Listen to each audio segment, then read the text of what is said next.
రజనీ గారు, ఈ కలకత్తాలో జరిగిన ఒక పాశవికమైన ఘటనని మనం మొత్తం భారతదేశంలో అనేక ఉమెన్ సేఫ్టీ మెజర్స్లో భాగంగా ఇది చూసినప్పుడు మనం దీన్ని ఎలా అబ్జర్వ్ చేయాలి?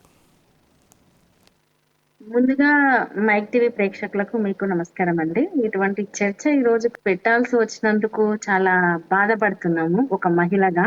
ఎందుకంటే మొన్ననే మనము 78వ స్వాతంత్ర దినోత్సవ వేడుకలు జరుపుకున్నాం. దానికి వారం రోజుల ముందే ఇటువంటి ఘటన జరగడం, దానికి ఒక రోజు ముందే ఇటువంటి ఘటనలు తప్పుదోవ పడుతున్నాయా, శిక్ష అసలు పడుతుందా అనే విధంగా దేశం మొత్తం చర్చించుకోవడము అనేది ఈ రోజు ఇటువంటి ఘటనకు నిర్భయ ఘటన, నిర్భయ 2 ఘటన, నిర్భయ 3 అంటే ఒక ఘటన జరిగిందా కంటిన్యూస్ గా మళ్ళీ దేశంలో అటువంటి ఘటనలు ఎక్కడో ఒక చోట జరుగుతూ ఉండడము, ఇటువంటి దేశం అంటే ఈ రకమైన చర్చలు మనం పెట్టడం అనేది నిస్సిగ్గుగా, చాలా హేయనీయమైన చర్యగా, పాశవికంగా చాలా అవమానకరంగా భావిస్తున్నాండి. ఎందుకంటే ఇటువంటి చర్చలు ఎక్కడ జరగొద్దు, అంటే ఇటువంటి ఘటనలు జరగొద్దని.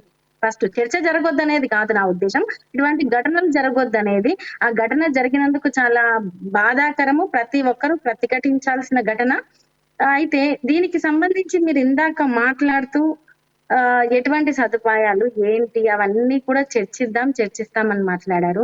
ఈ రోజు దేశంలో ప్రతి చోట, చాలా చోట్ల పసిపిల్లల నుంచి మొదలు పెట్టుకుంటే వయసుతోటి సంబంధం లేకుండా ఎన్నో అత్యాచారాలు జరుగుతున్నాయి చూస్తున్నాం, దాడులు జరుగుతున్నాయి చూస్తున్నాం.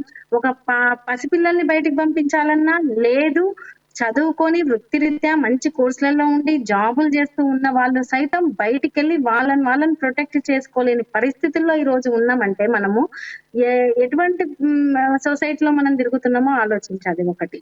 రెండవది, ఆ ఘటనను చూసుకుంటే ఒక డాక్టరు, తన ట్రైనింగ్ డాక్టరు తన హాస్పిటల్లో ఏ ప్లేస్ లో స్టే చేస్తున్నారు, వాళ్ళకి అసలు ఎటువంటి రూమ్స్ ప్రొవైడ్ చేశారు, ట్రైనీ డాక్టర్స్ కి డ్యూటీ రూమ్స్ ప్రొవైడ్ చేశారా లేదా, ఆ ఒక్క ప్లేస్ లోనే కాదు కదా, మిగతా ఆరోగ్యరీత్యా లేదు స్టడీగా మహిళలు ఏదో ఒక రూపంలో బయటికి వెళ్తుంటే దాడులు జరుగుతున్నాయి. ఆ దాడుల పట్ల సమాజంలో ఎటువంటి భద్రత ఉంది, ఎటువంటి చర్యలు తీసుకుంటున్నారు, మళ్ళీ ఆ దాడులు పెరుగుతున్నాయా, తగ్గుతున్నాయా, ఆ రకంగా దాడులు చేస్తున్న వాళ్ళ పట్ల ఏ రకమైన శిక్షలు పడుతున్నాయి, వీటన్నిటి గురించి మనం ఉందండి. ఈ చర్య గురించి ప్రతి ఒక్కరం చర్చించాలి. తదనంతరం ఇది జరగకుండా చూసుకోవాలి, శిక్ష పడేటట్టు చూసుకోవాలి. దీన్ని రాజకీయాలకు ముడిపెట్టి తప్పుదోవ పట్టించకుండా కూడా చూసుకోవాలి.